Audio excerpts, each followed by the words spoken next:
irmãos com a paz do Senhor Jesus, amém, irmãos? Pode se sentar, glorificando o nome do Senhor. Quem está feliz, diga glória a Deus.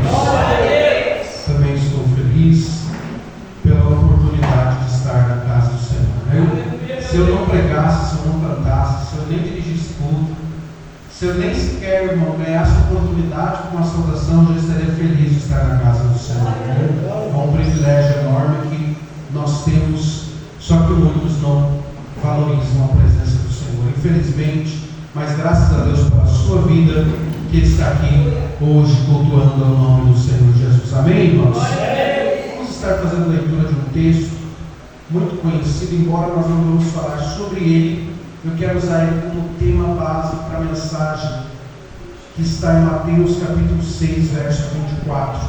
Glória a Deus. Mateus capítulo 6, verso 24.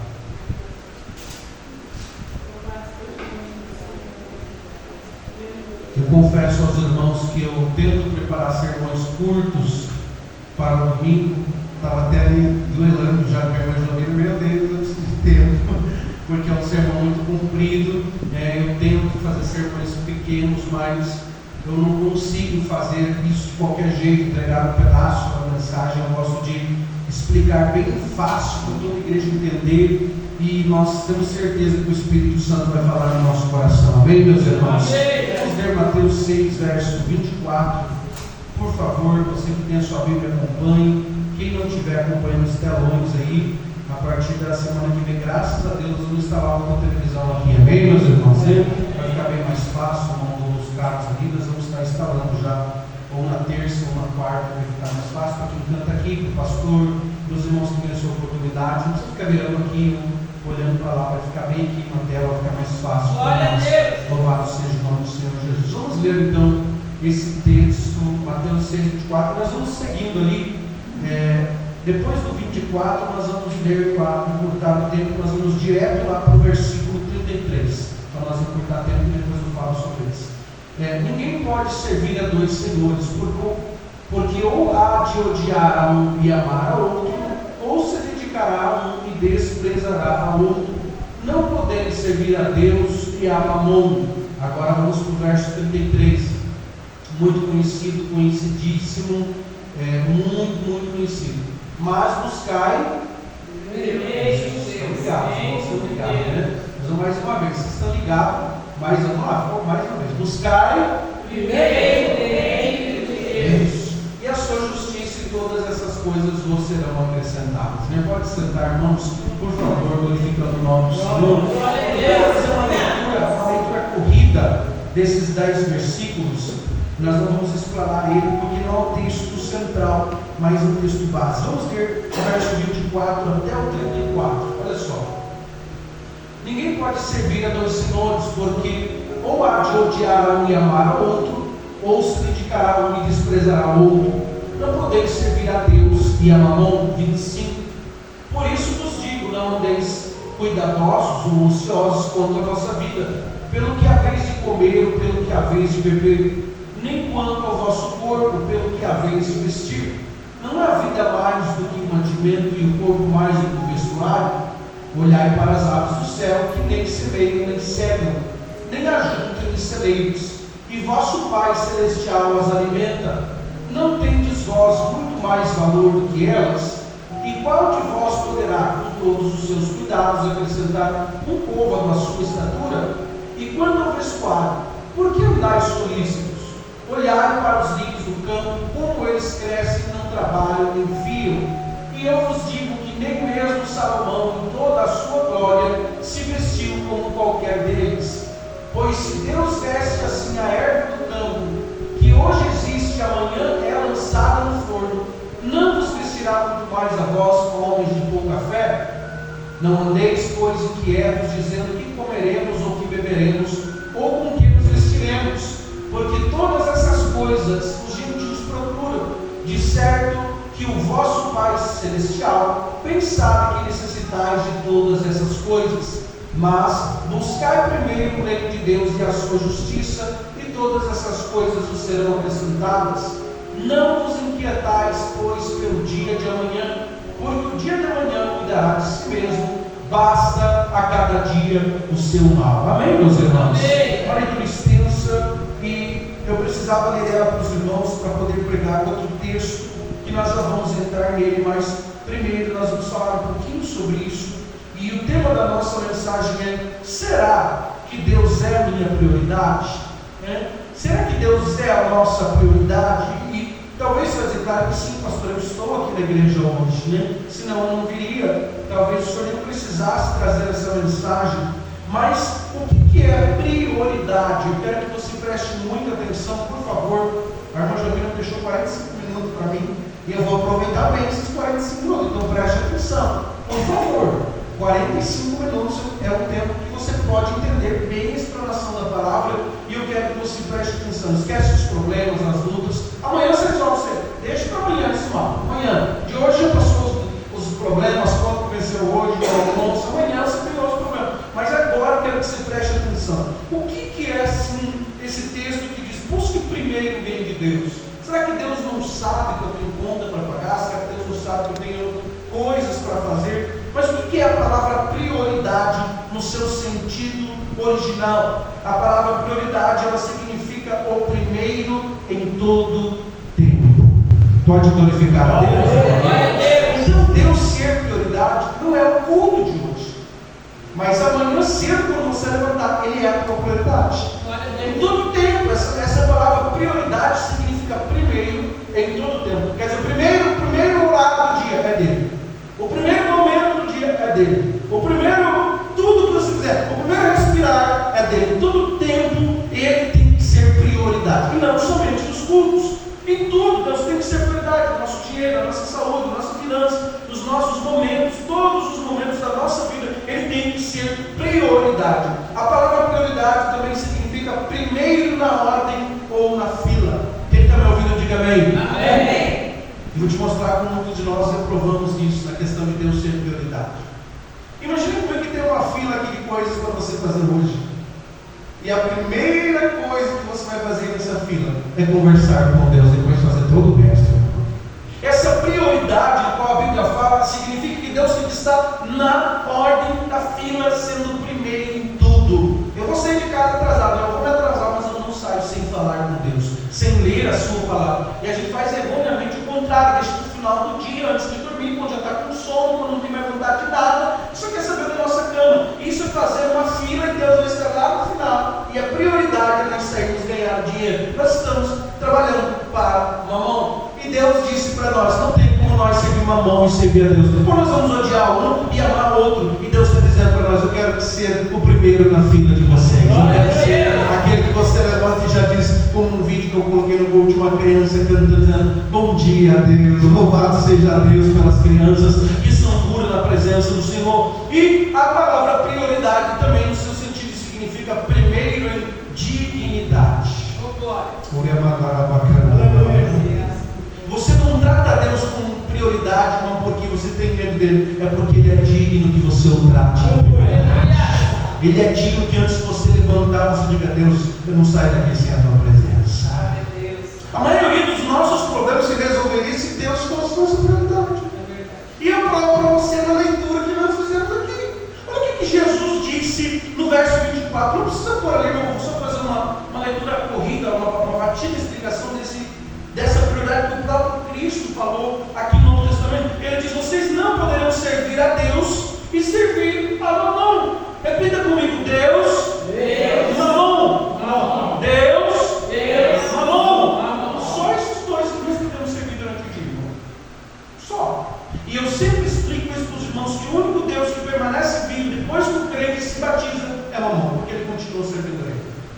Querendo ou não, no momento da nossa vida as pessoas acabam se preocupando tanto com isso, que ele deixa Deus se plano, e o Mamon continua ali dentro. O Mamon, na palavra, a tradução original significa dinheiro. Os irmãos sabem disso. É o Deus do dinheiro. Nós acusamos toda a sorte de deuses por aí, as santas, as idolatrias que o mundo faz, as religiões, mas nós cristãos andamos com o Mamon dentro do bolso. Como que é a diferença dele? Mesmo ele sendo Deus, eu tenho que dominar ele, não ser dominado por ele. Eu preciso entender isso, e isso é tão perigoso que o próprio Cristo diz: cuidado, porque se eu não for prioridade de vocês, todas essas coisas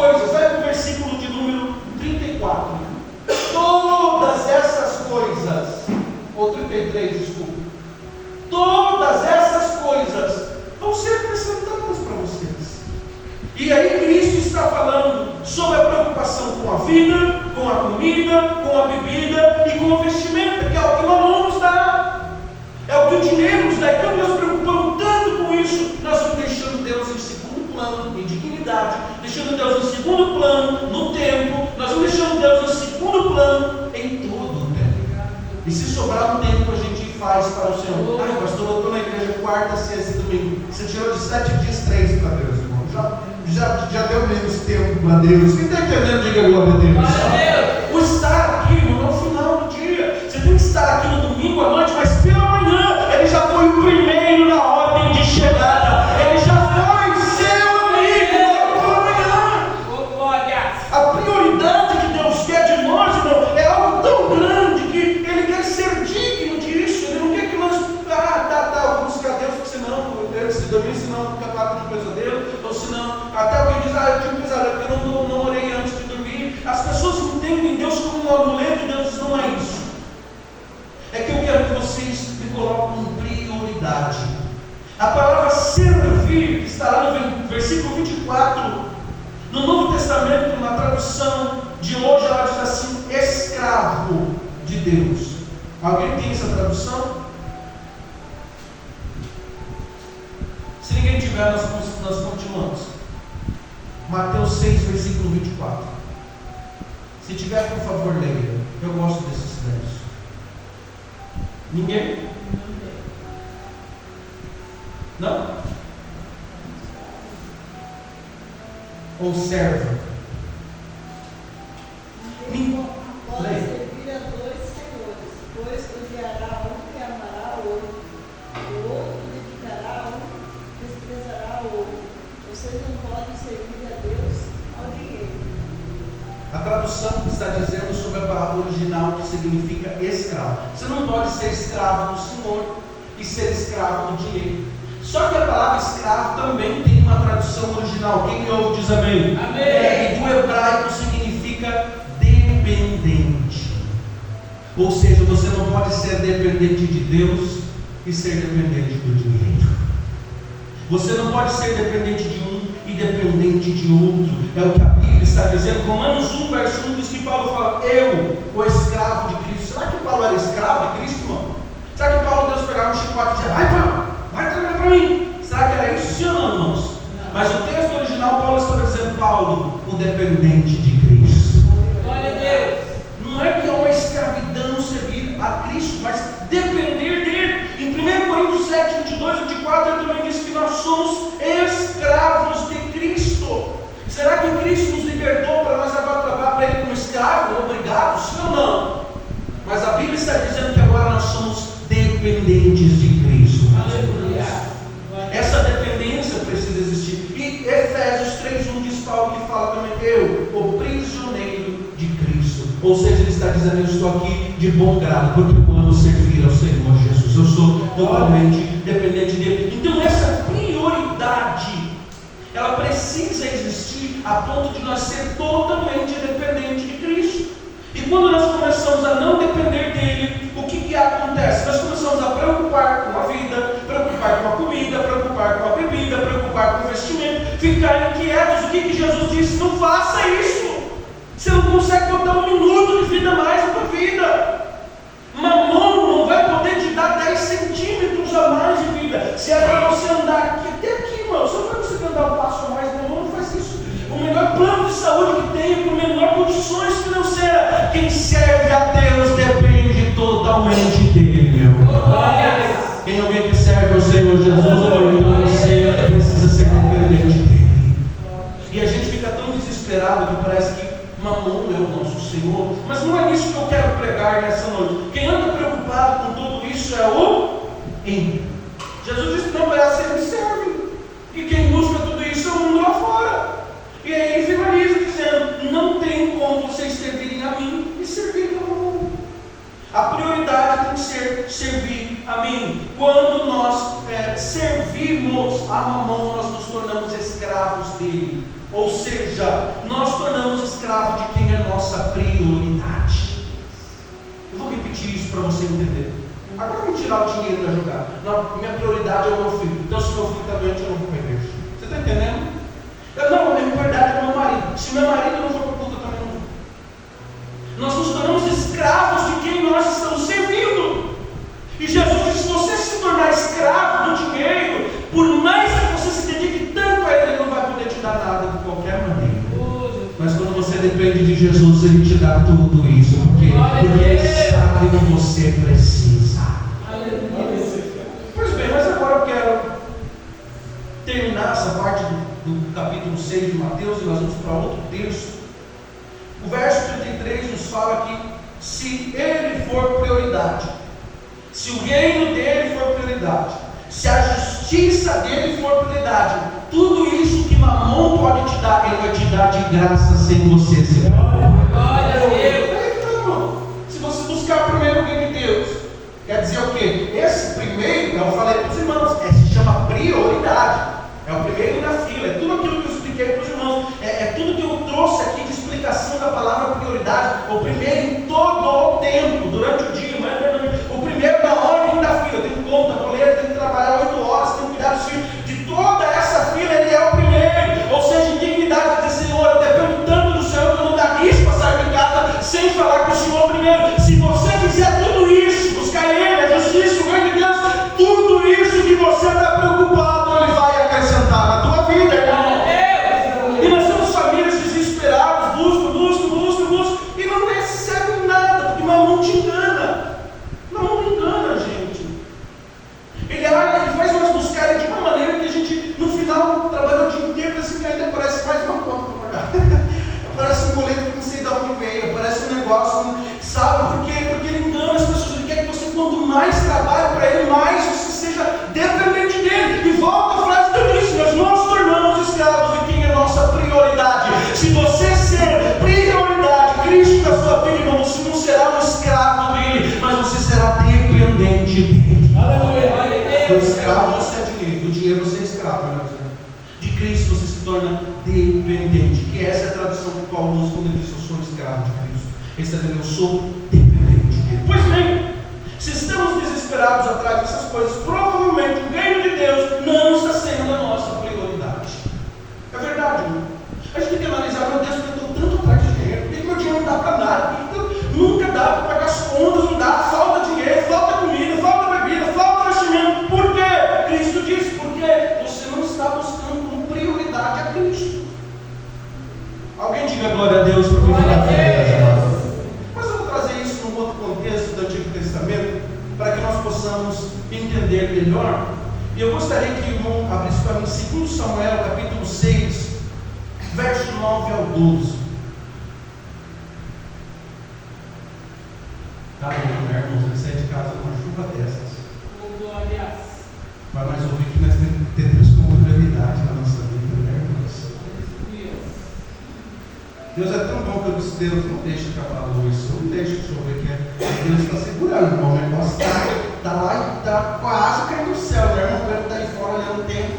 E eu creio, irmãos, quando nós chegar em casa, Deus vai derramar chuva sobre essa cidade. Mas agora Ele está deixando nós ouvir a palavra dele para o nosso coração. A verdade é, irmão, que a gente tem tanto Mamon como o nosso Senhor, que a gente deixa de vir para o culto, mas não deixa de trabalhar. É assim, irmão. Se der uma chuva dessa, muita gente faz o que, irmão? Você não falta culto. Pastor, estava chovendo, né? Você viu? E não trabalha de falta quando chove, irmão? Sim ou não, irmãos? Sim ou não, irmãos? Tem uma consulta, tal horário, tal dia. Mas pode dar temporal, irmão. Pode cair no céu, acabar a luz, você vai de barco, você anda no barco e vai. Né? Mas na igreja, pois é, estava chovendo. Então Deus não tem que ser nossa prioridade acima da nossa saúde, acima do nosso dinheiro, acima de tudo que nós tivermos. Aleluia. Há uma palavra do irmão, mas que Deus fala para nós nessa noite: eu não quero que você sirva a mão, eu quero que você sirva a mim, e eu vou te abençoar tudo que você fizer. Glória a Deus. Mas agora eu quero entrar no tema da mensagem mesmo, que é: Deus é verdadeiramente a minha prioridade? Nós estamos falando aqui de uma passagenzinha que Jesus falou e explicou para os discípulos. Agora nós vamos entrar numa história que durou 70 anos e que talvez muitos de vocês conheçam. E eu quero que os irmãos acompanhem, por favor. Nós vamos ler até o verso 12. E temeu Davi ao Senhor naquele dia e disse: como virá a minha arca do Senhor? E não quis Davi retirar para junto de si a arca do Senhor, a cidade de Davi, ou Jerusalém. Mas Davi o fez levar à casa de o Geteu. E ficou a arca do Senhor em casa de Obed-edom, o Geteu. Quanto tempo? 3 meses. Quanto tempo? 3 meses. Quanto tempo, igreja? 3 meses. E abençoou o Senhor Obed-edom e toda a sua Oh, casa. glórias. Então avisaram Davi e foram correndo na casa.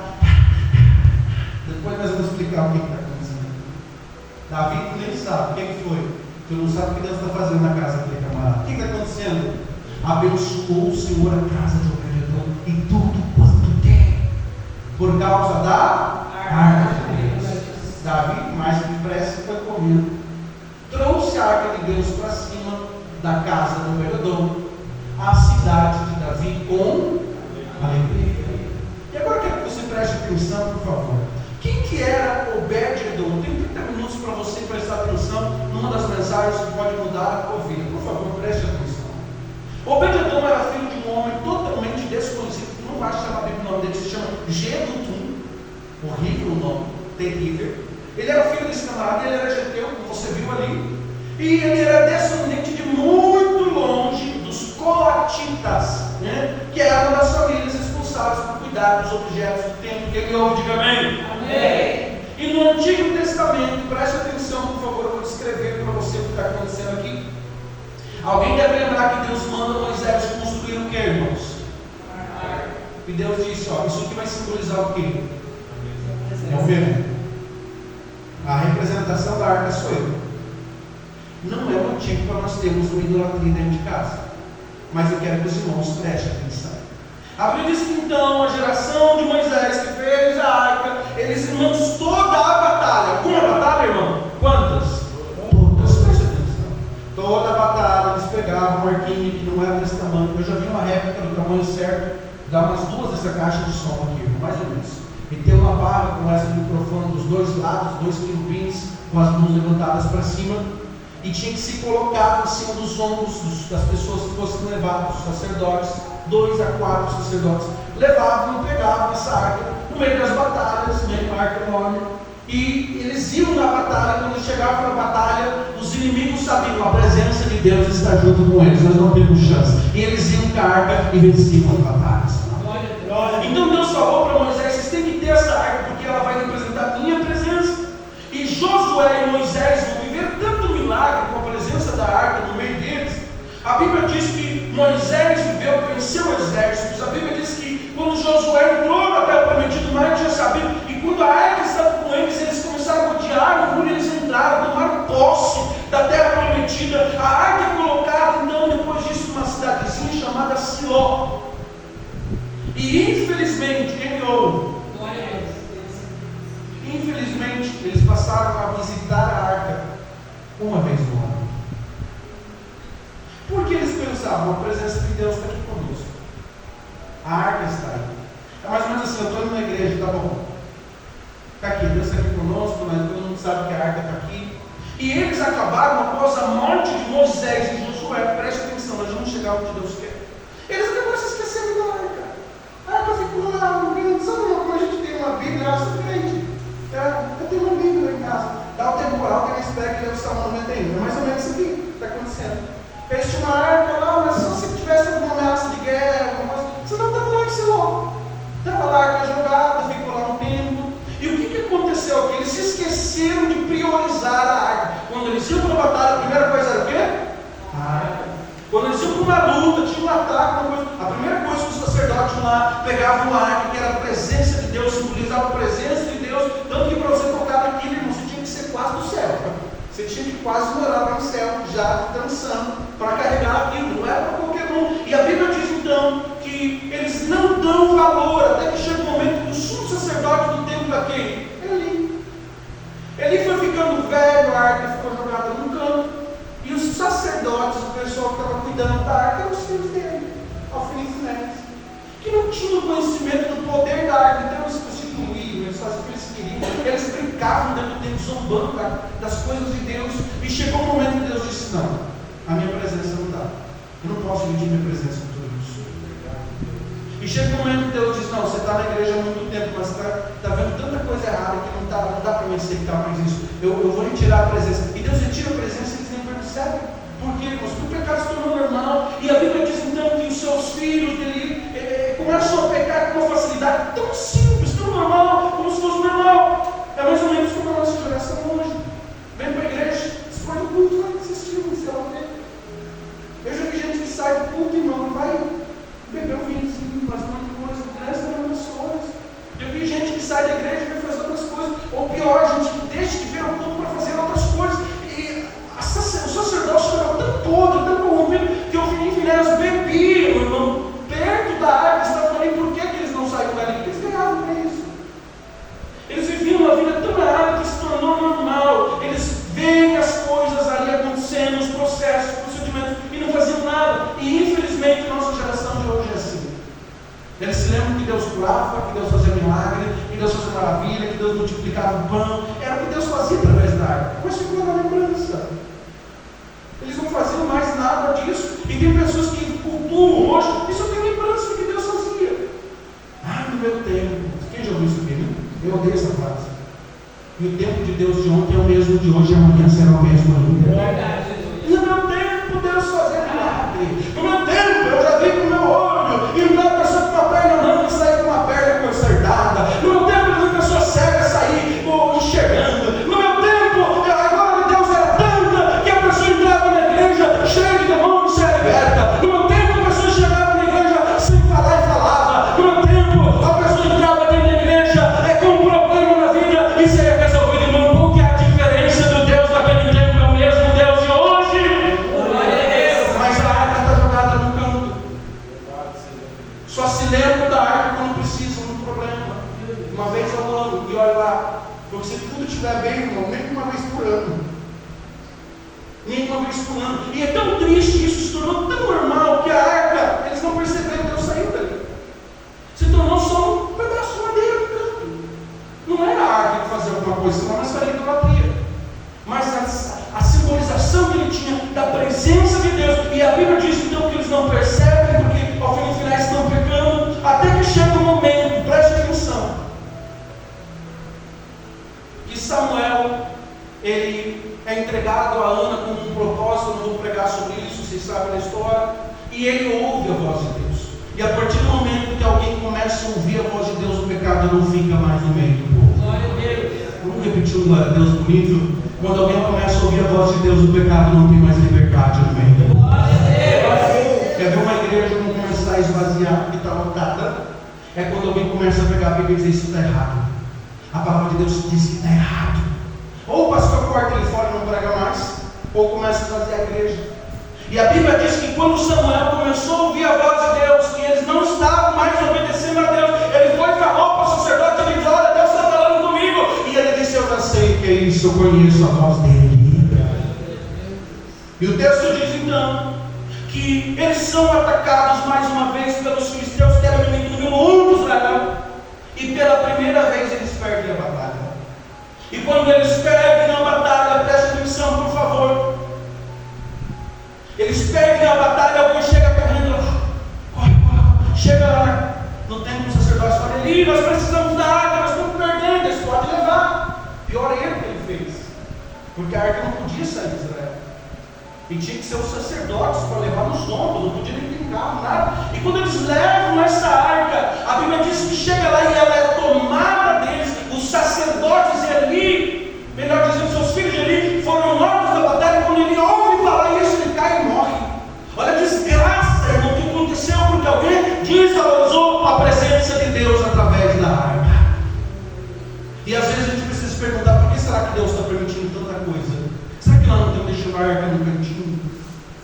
Será que a gente lê a Bíblia só aqui no culto? A gente ora só aqui no culto? A gente botou tanta coisa como prioridade durante a semana, durante os dias, que acaba porque a arca vai ficando de lado. E é perigoso isso, porque pode chegar um momento que o inimigo vai vir e vai tomar de vez a arca. E aconteceu isso a ponto de ter uma história grande. A esposa de Alfini estava grávida, ela morre no parto, nasce uma criança chamada Cadô, que significa Cadô agora.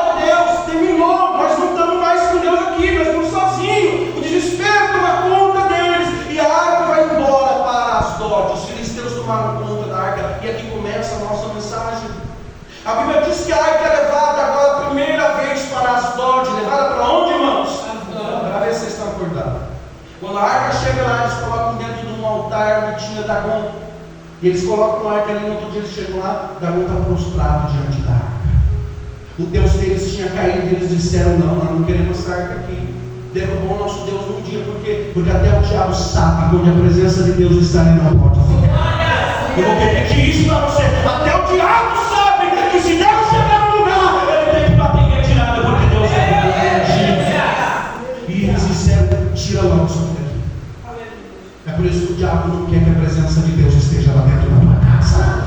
É por isso que o diabo luta para tirar a arca de lá dentro, para você ficar tão distraído com tantas outras coisas que a arca vai pegando pó no canto. Depois eu oro, depois eu leio, depois isso, só nosso culto não tem problema, só tá dois não tem problema, e a arca vai pegando pó, e o inimigo dizendo: é isso que eu quero, que você se esqueça dela, que você esqueça de priorizar a arca, porque eu sei que se vocês priorizarem a arca, nós perdemos a guerra. Quem está entendendo, diga glória a Deus. A Bíblia diz que eles dizem: tira isso daqui, porque eles sabiam que o povo vai converter essa casa. Tira de Asdod a arca. E eu vou resumir para nós poder chegar no final. Eles tiram a arca de Asdod, porque Dagon caiu, e eles mandam para um lugar chamado Gati dos filisteus. Quando chega lá, todo mundo fica com hemorroida. Todo mundo, meu Deus. Doença, praga. Eles tira esse negócio aqui. Sabe o que Deus estava dizendo? Eu não habito no meio dos demônios, não fico aonde eu não sou bem-vindo. Eles queriam uma arca, não pode dizer que eles lá tomamos a arca do povo de Deus. O maior prazer de uma pessoa é dizer: aquele crente lá desviou. O maior prazer. E o diabo tentou fazer isso, e quando ele tira, eles dizem: tira essa arca daqui. Eles tiraram a arca de Asdod, agora eles mandam a arca para Gade dos filisteus. Eles tiram daqui isso aqui, pelo amor de Deus. E eles mandam para Ecrón. Quando chega Ecrón, a arca, os filisteus estão dizendo: eu não quero essa arca aqui não. Outro dizendo: eu também não quero, pega isso daqui, tira daqui, está trazendo doença, peste. E quando chega em Ecrón, eles chegam os líderes maiores dos filisteus e dizem: que fazer uma reunião, vamos mandar embora de vez isso aqui e devolver para quem pertence. Até os ímpios sabiam que a arca pertencia ao povo de Deus. Até os ímpios sabem algumas coisas que o crente não pode fazer. É verdade. Sabiam? Que eles dizem: isso aqui não é coisa de crente, não. Sabe quando a pessoa vai esquecendo a arca de lado, meu Pedro? Aí chega alguém na casa dele assim: irmão, você pode fazer isso? É crente. É isso que está acontecendo. Não, isso aqui é coisa dos crentes. Não dá para ele de volta lá, porque está trazendo só prejuízo para nós. Está trazendo só prejuízo, nós estamos sendo feridos, estamos passando mal. Mas o que eles fazem? Eu vou resumir para dar tempo. Eles pegam 2 vacas novas, novinhas, elas estão sem parido, né?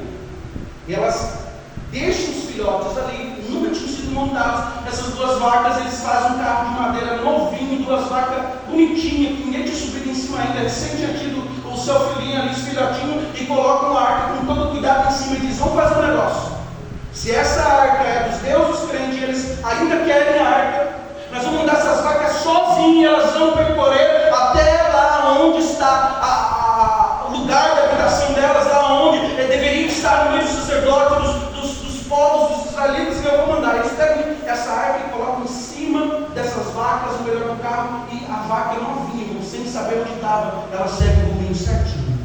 E ela chega lá onde ela deveria chegar. E eles devem ter dito: verdadeiramente o Deus dessa arca é poderoso. Glória a Deus. Os ímpios reconhecerão o poder de Deus. Os ímpios. Sabe para onde eles vêm no mesmo servir ao diabo que eles estão sofrendo? Para onde tem a arca. Eles reconhecem que quem carrega a arca tem a presença de Deus. Glória a Deus. Eles colocaram presentes de ouro, eles mandaram para Betsem, que lá onde está os sacerdotes, da onde a arca ficava, e dali onde eles estavam, de Ecrón até lá, era 35 quilômetros, e as vacas seguiram bonitinho, sem ninguém em cima, assim. Eu até tenho um pastor que é pregador, que ele falou que Deus foi o primeiro a implantar chip na cabeça de bicho. Ele colocou um GPS na cabeça das vacas, e as vacas foram certinho no endereço onde Deus queria. Deus estava dizendo: a arca da aliança é minha. Glória a Deus. O diabo faz de tudo para tomar a glória de Deus, ele não toma, porque ela pertence a Deus. Glória a Deus. Milagrosamente as vacas chegam lá, com a arca da aliança. Aí os judeus correm: Deus está conosco de novo. Vão lá, pegam a arca, quebram a carroça, faz churrasco das vacas, matam ela, está no texto. É muita passagem, por isso que eu não estou lendo.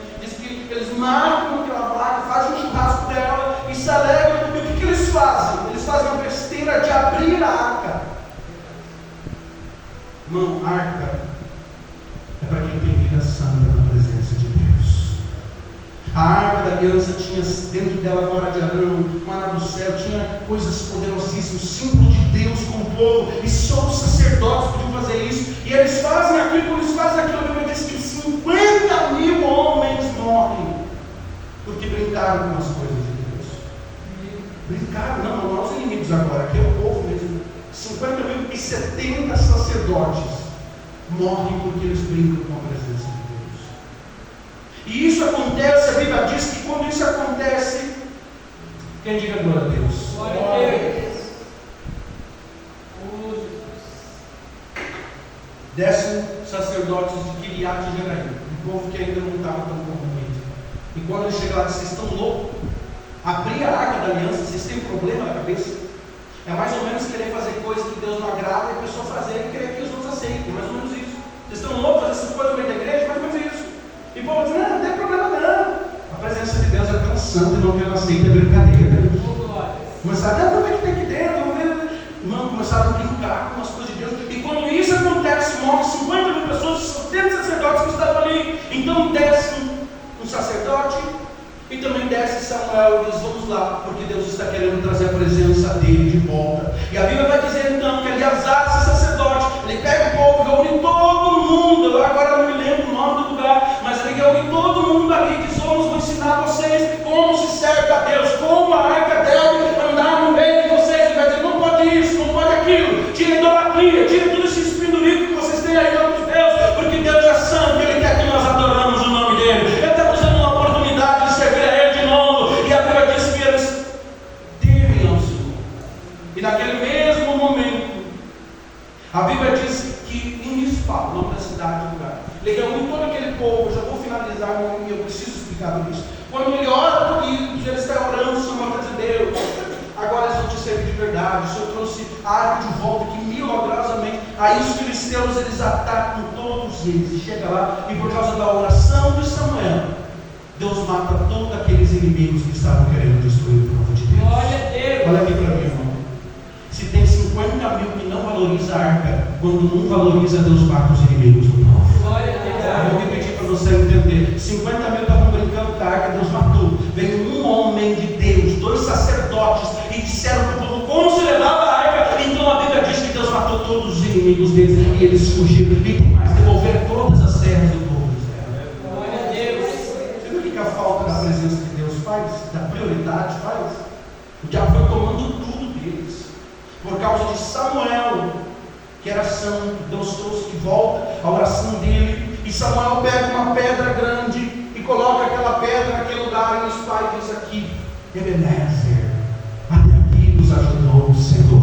Até que Deus teve misericórdia de nós, mais uma vez. Até isso vai dizer lindo, maravilhoso. E agora eu tenho 10 minutos para finalizar. Parabéns, pastor, o senhor explicou bem a história, que lindo. Mas agora vem o pior.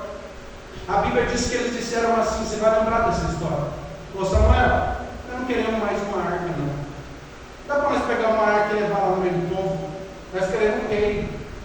Nós queremos um homem para mandar em nós. E é incrível que um ser humano prefere ter um homem para mandar nele, né? Prefere obedecer um pastor, prefere obedecer uma pessoa do que Deus. Se Deus fala para ele não fazer, mas em denominação tal, o homem diz que pode, ele vai lá na denominação tal, porque o homem diz que pode. Quem está entendendo isso, diga glória a Deus. Era isso que eles queriam. Nós não queremos uma arca que mata nós se nós não obedecer. Nós queremos um homem que nos governe. E daí Deus fala com Samuel: que não deixa. E você conhece a história. A Bíblia diz que Saul começa a reinar. Ao invés de eles servirem a Deus, eles pedem um rei. E aí a arca mais uma vez faz o que, irmão? Foi jogada no campo. De um jeito igualzinho antes de ter acontecido com Eli. A Bíblia fala que agora Saul, em 40 anos de reinado, nunca pegou a arca da aliança. Você está entendendo o poder disso aqui, irmão? Nunca pegou. O reinado dele deu certo, sim ou não, irmão?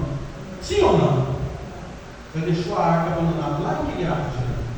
E aqui, irmão, a Bíblia diz que ele nunca tocou na arca da aliança. E eu preciso finalizar. E quando isso acontece, a Bíblia diz que após a sua morte, Davi, ele toma o reinado e ele diz: a primeira coisa que eu quero fazer é trazer de volta Deus isso como prioridade aqui em Israel. Glória a Deus. Eu vou repetir isso aqui. Glória a Deus. Muitos pecaram, Eli, Saul, mas Davi era segundo o coração de Deus. Então, o que nós precisamos fazer aqui? Primeira coisa, a arca de Deus eu quero aqui dentro de Israel.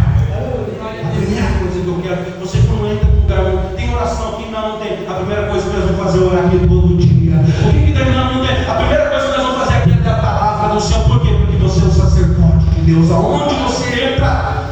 E Davi disse, eu quero a arca. Então, eu vou resumir a história. A Bíblia diz que ele manda uma comitiva gigantesca, de 30.000 soldados, e ele comete o mesmo erro de fazer um carro novo de bois para buscar a arca de aliança, que é errado. Por quê? Porque tinha que levar nas costas. Os sacerdotes tinham que levar nas costas, mas ele manda esse povo todo para lá em Quiriaque. Onde está a arca? Está lá em Quiriaque. Então vamos lá buscar. E quando eles chegam lá, a Bíblia diz que 2 sacerdotes corrompidos estavam cuidando da arca. Imagina, eu estava lá quase 40 anos. Alguns dizem 20 anos, mas o texto diz que 40 anos Saul reinou. E a Bíblia diz que 20 ou 40 não importa. O importante é que eles deixaram a arca no canto. E quando Samuel fala com Davi, como Davi melhor é ungido aqui, ele vai fazer isso, ele traz a arca, mas quando ele traz a arca, ele traz de uma forma errada. E era tão perto, não era mais ou menos 20 quilômetros, era daqui no final da cidade para buscar a arca. Ele pega esses 30.000 homens, chega lá, e quando ele chega lá, a arca está sendo cuidada por 2 homens chamados Uzá e Aiô. E quando eles fazem essa arca, eles vêm vindo com a arca, eles colocam um carro de boi, no meio do caminho, num lugar chamado Eira de Nacon, uma vilinha bem pequenininha. Eira de Nacon, aquela carroça quebra, e de alguma maneira a arca cai. E esse homem aqui coloca a mão. A Bíblia diz que ele coloca a mão. Uzá coloca a mão, o sacerdote corrompido também. Quando ele coloca a mão na arca, Deus mata ele na hora. Sabe o que Deus estava dizendo para Davi? Se você quer minha presença, eu quero santidade no meio do meu povo. E a Bíblia diz que isso acontece. E quando isso acontece, Davi diz, não quero não, deixa ela aí. Quando ele fala isso, a Bíblia diz que ele manda procurar ali alguma casa de alguém que fosse do povo de Israel. E eles acham um homem. E esse homem era quem, irmãos? Obed-edom. Quando eles entram lá, ele diz, dá licença, você é de nós, é do povo de Israel, sim. Começa o nome, Obed-edom. Davi quer que a arca fique aqui. Mesmo que ele não quisesse, irmão. Davi era quem mandava. Eles vão lá e colocam uma arca. Agora olha aqui para mim. Se hoje alguém me dissesse, encontramos a arca da aliança, pode deixar na tua casa, mas irmão, eu ia maldar, foi o que Obed-edom fez. Disseram aquela arca lá, que quando eles atravessaram o argumento, sim. Não, aquela arca lá de quando eles conquistaram as terras, eles disseram sim. Vocês são loucos? Ou vocês estão querendo, vocês são, o que vocês têm? Vocês estão me deixando a arca na minha casa, sim. Então eles deixam uma arca na casa de Obed-edom, aqui no caminho para a finalização. E sabe o significado disso? Significa escravo de Edom, o nome dele. Eu já falei aqui que o significado da palavra escravo significa dependente. E Deus estava dizendo, eu quero alguém para minha presença ficar que seja dependente de mim de novo. Glória. Se o rei não quiser, Deus tem um que quer a presença dele. Se alguém importante não quiser, Deus tem alguém que quer a arca da aliança. E a Bíblia diz então que quando essa arca fica na casa de Obed-edom, Davi diz, vamos embora. Imagina, se pegar 30 mil homens e virar as costas, tudo aconteceu. Aí ele pegou um deles e disse, fica aí, esse menino não fazer besteira, não perder a arca, esse menino não fazer nada de errado. O cara não era nem direito israelita, era descendente de lá. Não era daí, falou, fica aí cuidando. E esse mensageiro, quando ele fica ali, passa um dia, passa 2, passa um mês, as coisas começam a prosperar. Tem uma tradução de uma Bíblia que eu li, que é uma Bíblia chamada Apologética. E ela diz que quando Davi chegou para pedir para colocar a arca na casa de Obed-edom, Obed-edom disse, coloca a arca no centro da minha casa. Olha só, Obed-edom disse, essa é aquela arca, aí eu acredito que ela está aqui na minha casa. Quer dizer que o Deus que faz o milagre está aqui sim, então ele tem lugar de prioridade aqui dentro. Você já reparou que muitos de nós servimos a Deus? Ah, Deus, né? Não conhece Deus. Serve a Deus sim, sim. Mas essa diferença na vida de Obed-edom foi que ele disse, se Deus decidiu vir para dentro da minha casa, ele vai ter um lugar de destaque. Ele ia ser prioridade aqui dentro. Há um historiador que diz que Obed-Edom não dormia mais. Ele tirava cochilos perto da arca. Ele não saía dali de perto, manhã, tarde e noite. É como se ele dissesse: Deus lembrou de mim, camarada, aqui, numa terra que ninguém conhece, que ninguém sabe quem é, e a presença dele está grande. Eu não vou sair de perto da presença dele, eu não vou deixar essa arca sair daqui por nada. E a notícia se espalha que tudo que ele está fazendo está prosperando. E agora eu te fazer uma pergunta para nós finalizar. Vocês já pararam para pensar, irmão, que tem gente que ele fica na igreja 1 mês, 2 meses, 3 meses, Deus muda a vida dele? Quem já viu isso? Eu vejo muito. Aqui acontece comigo. Com 2, 3 meses Deus começa a abrir porta, multiplicar, começa a fazer as coisas. Do nada, a pessoa compra carro, já toca aquele carro. Por que isso acontece? Você vai ver o primeiro que chega na igreja, não falta consagração, não falta culto, jejua, hora, dizima, não falta nada na igreja. Você está dizendo: esse valoriza a minha presença, eu vou abençoar a casa dele. Agora tem gente que vem uma vez, se arrastando, implorando, e aquele carro já está implorando. Aquele carro já está faz tempo parado na casa dele. Enquanto Deus Obed-Edom está dizendo: se Deus decidiu vir na minha casa, ele vai ser prioridade na minha vida. Ele quase nem dorme para buscar a presença de Deus. E Deus abençoa ele de uma maneira tão grande. Por quê, irmãos? Porque Deus se tornou prioridade na vida dele. Porque Obed-Edom disse: a arca agora vai ser o bem mais precioso que eu tenho aqui. Aí Davi ouve falar, para finalizar, eu tenho só 3 minutos. Davi ouve falar que quando começa a ser abençoado todos os bens que Obed-Edom tinha, eles vão para lá de novo. Não, vamos pegar a arca agora. Não, vamos deixar a arca na casa do camarada, você é doido? Vai querer decidir tomar meu reino, né, meu governo, que o povo vai atrás de quem dá o quê, irmão? Prosperando, né? E aí agora ele faz diferente, ele prepara sacrifícios, ele prepara tudo certinho, sacerdotes, para trazer a presença de Deus. E olha o que acontece. Eu disse que quando Davi chega, ele entra na casa do Obed-Edom. Antigamente, na primeira vez, você estava na casa dele, coitado, se morreu. A arca não vai fazer nada mesmo, começa a fazer, matar ele e deixar essa arca. E quando ele volta, ele entra na casa de Obed-Edom com todo respeito, com os sacerdotes. Por quê? Porque as pessoas respeitam quem tem a presença de Deus na vida.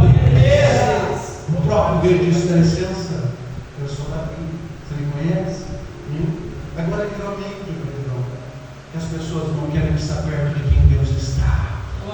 De quem você olha e diz: cara, esse camarada está prosperando, o que está acontecendo? 3 meses, 4 meses que ele está na igreja, a vida dele está mudando, Deus está abençoando. Onde é que você congrega? Onde é que você serve? Quem é o teu Deus? O meu Deus, você sabe quem é? É aquele que abriu o mar vermelho, aquele que deu a terra prometida. Ele está lá dentro de casa agora, ele tem lá a presença dele em casa. Ai, está caminhando, isso é verdade, sim.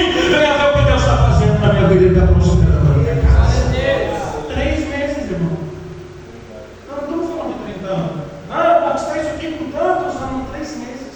Deus mudou a vida do camarada. De um rei foi lá visitar ele, Davi. E a história diz então que quando eles vão levar a arca agora, Davi disse: como é que tem que fazer? Não pode ser carro nem boi, nada. Tem que levar aqui, ó, nas costas. Tem que levar a presença de Deus nas costas. Não pode ser de uma forma fácil, tem que ser aqui. Aí vamos fazer melhor para Deus se agradar de nós? A cada 6 passos, pensei isso por 20 anos. A cada 6 passos caminhar 1, 2, 3, 4, 5, 6. Parava com a arca, matava um boi e matava um sacrifício de ovelhas, se não me engano, está no texto. E eles faziam esse sacrifício para Deus se agradar deles e para a arca de aliança continuar com eles. Eu quero que vocês coloquem de pé, por favor. Glória a Deus. A arca de Deus abençoou tanto a vida de Obed-Edom que Davi disse assim: vamos junto com nós. Um camarada que era desconhecido, que não tinha nada, que era uma pessoa simples, quando a arca de Deus entrou na vida dele e ele fez aquilo prioridade da sua vida, Deus transformou a vida dele de um ponto que ele foi morar nos palácios, ele foi viver com o bom, com o melhor. A família dele posteriormente continuou trabalhando para o sacerdócio da arca de Deus. Irmãos, quando você decide priorizar Deus, a tua casa é abençoada, a tua vida é abençoada, teus filhos são abençoados, teus netos são abençoados, porque você decidiu priorizar a presença de Deus.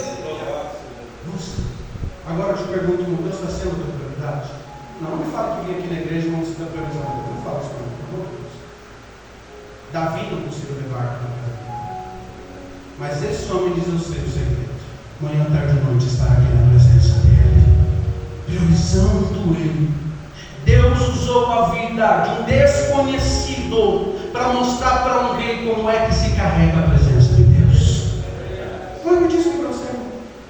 Deus usou um Zé Ninguém para dizer: eu vou te ensinar, Davi, como é que se carrega a minha presença. Com zelo, com cuidado, com prioridade.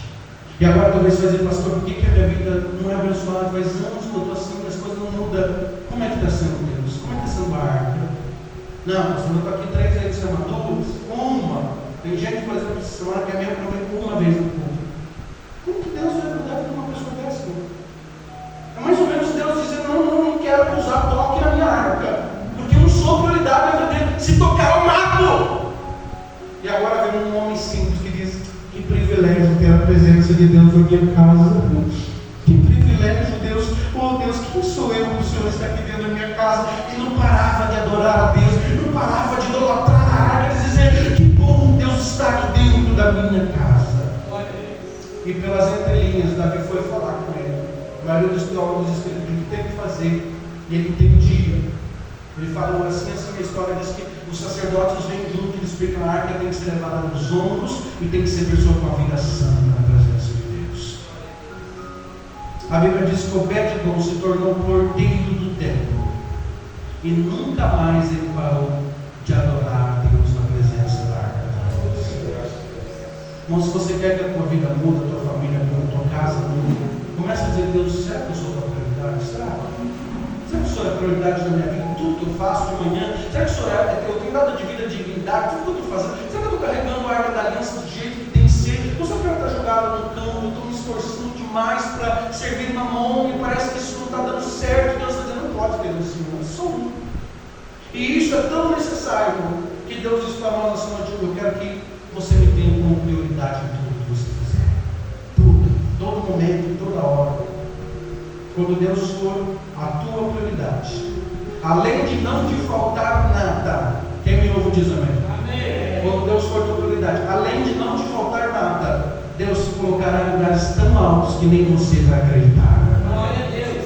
Eu queria que muita gente estivesse aqui para ouvir essa palavra. Gente que a vida não está andando para trás, não se pergunta por quê. Por que será que isso está acontecendo? Deus está dizendo: como está a prioridade da minha presença? Eu não consigo me alimentar sem agradecer a Deus. Eu não consigo sair de casa sem falar com Deus. Esses dias eu saí atrasado de casa, entrei no carro, e eu vi que estava sentindo um negócio estranho. Geralmente quem está atrasado, né? A gente fica... Aí Deus falou para mim assim: tem certeza que você vai percorrer um caminho tão longo sem mim? Tem certeza? Aí o carro deu uma... Falei: já entendi, Jesus. Eu te convido para o Senhor entrar aqui dentro desse carro junto comigo, Senhor.